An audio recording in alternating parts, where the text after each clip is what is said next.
Today is the 31st of January 2018, and tonight there is a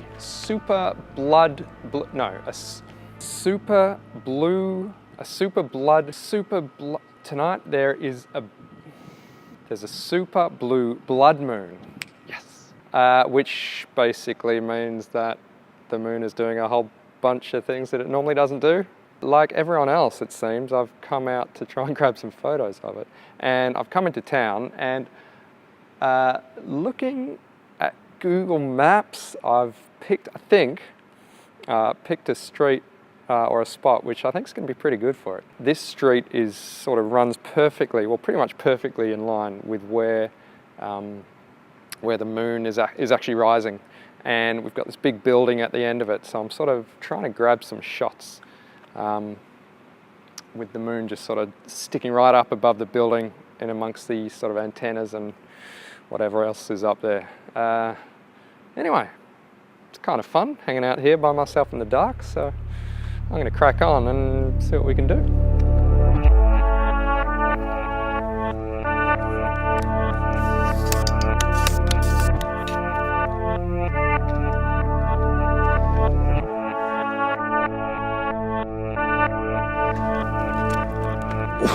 It's comfortable, sort of. No cars coming? No. So in terms of settings and what I'm trying to do, I've got a nice long lens on. Actually, it's not that long, 200 mils on a crop sensor. It's not a great lens for this kind of stuff. In fact, it's not really even a good lens, but it's what I've got. And at the moment, I'm right in tight on it and sort of down a little lower so that I can sort of get it so it's sort of right behind the antenna at the top there. What am I doing? 2-second shutter at the moment on about f5.6, which I think is actually as wide open as this lens goes at 200.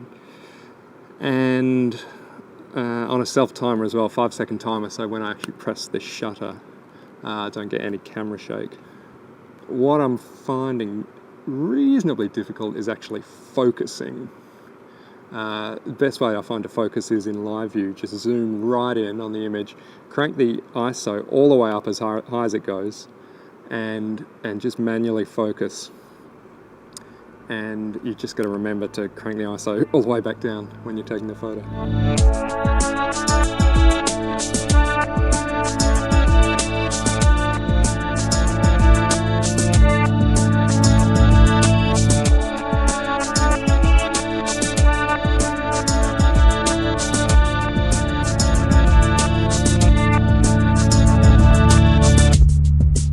Bloody hell, I tell you what, it moves pretty quickly.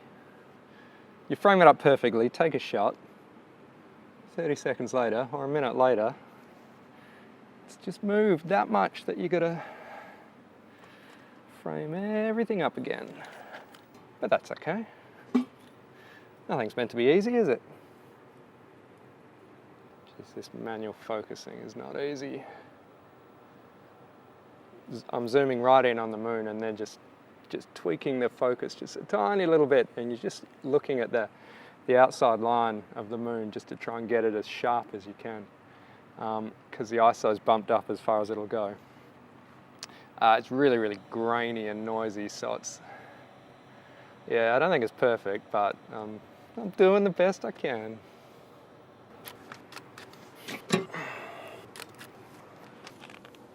What I want to try and avoid doing, if possible, is avoid having to do any compositing. I really want to try and get everything in camera.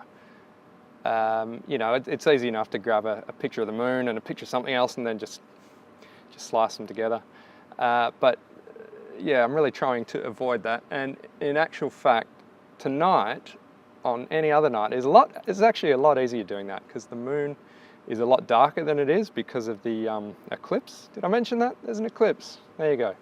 So normally, like this, when there's a full moon, it would just completely blow out, be completely overexposed compared to the rest of the scene, the foreground. But it's actually reasonably well balanced at the moment, so I've got that working in my favour.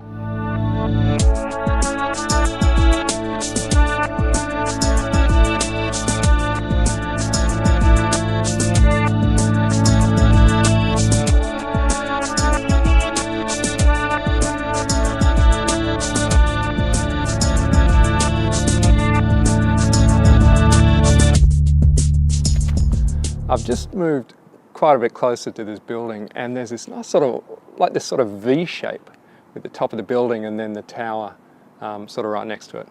And where I am right about here, yeah, the moon's just sort of sitting right in that spot there. So again, I'm just sort of struggling to focus. I might end up having to focus stack this one even, just so I can get the moon and the building pin sharp. Now I know that that is actually compositing, and I said I wasn't going to do that, but it's kind of different, isn't it? Yeah.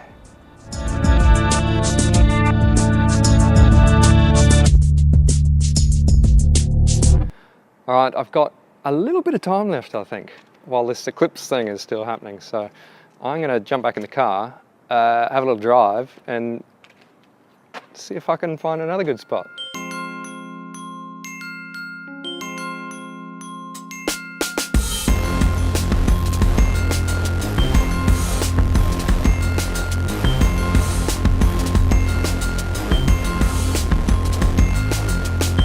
All right, so I got another spot.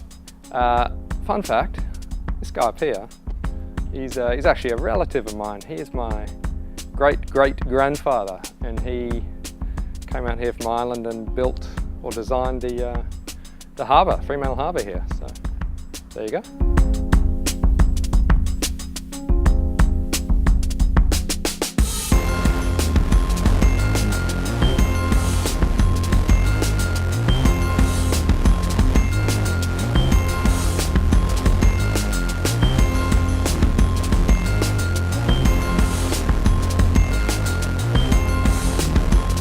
All right, I'm done. The eclipse is done, it's over. It was, you know, it was everything I thought it might be. It was pretty good, yeah. It was good to get out and see it. It's good to come out and do some shooting at night. I don't do a whole lot of that these days, so, you know, that was good. Anyway, thank you for watching. Please subscribe if you haven't already. Let me know what you thought of this video, and see you next time. Bye.